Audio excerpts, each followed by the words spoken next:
क्या इंसान सच में अमर हो सकता है? क्या कोई हजारों साल से इस धरती पर जिंदा रह सकता है बिना हमारे देखे, बिना हमारे जाने?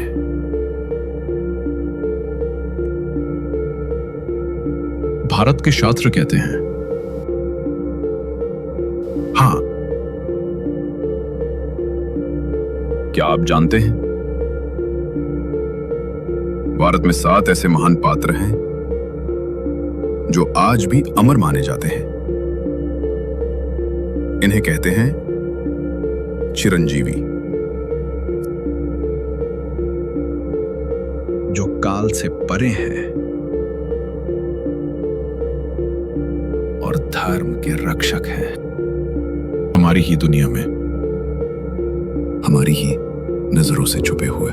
अश्वत्थामा बलिर्व्यासो हनुमांश्च विभीषणः कृपः परशुरामश्च सप्तैते चिरंजीविनः। ये है वो 7 महान आत्माएं जो आज भी इस धरती पर कहीं विद्यमान है।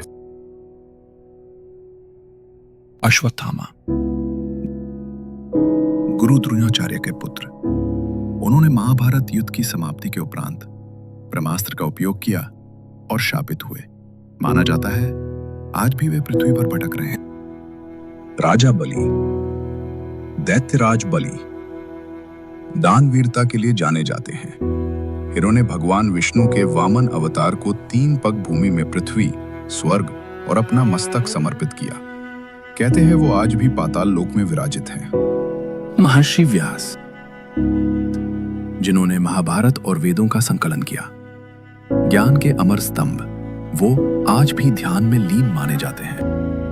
हनुमान जी, राम भक्त, बल के स्वरूप। माना जाता है जहां राम कथा होती है वहां हनुमान जी आते हैं। विभीषण, रावण के भाई और धर्म के पक्ष में खड़े हुए। राम ने उन्हें लंका का राजा बनाया और अमरता दी। कृपाचार्य, महाभारत काल के महान गुरु, युद्ध के बाद भी जीवित रहे और आज तक माने जाते हैं गुरु रूप में। परशुराम,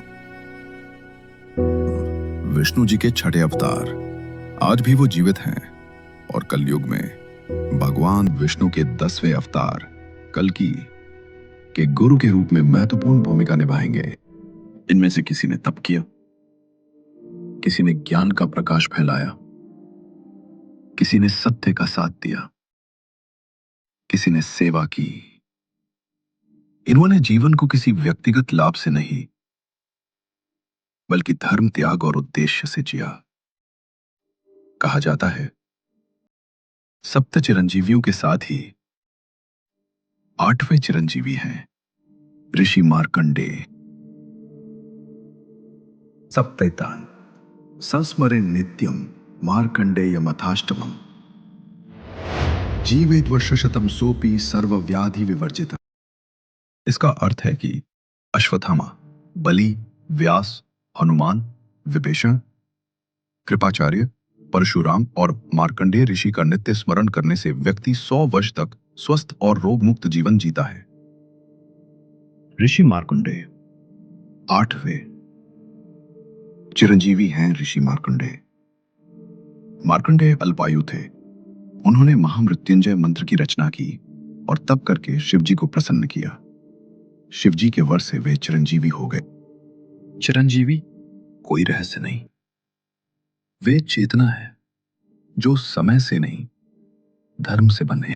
पुरानी जड़ें, नई शाखाएं। समय है जुड़ने का, समझने का और अपने जीवन में अपनाने का।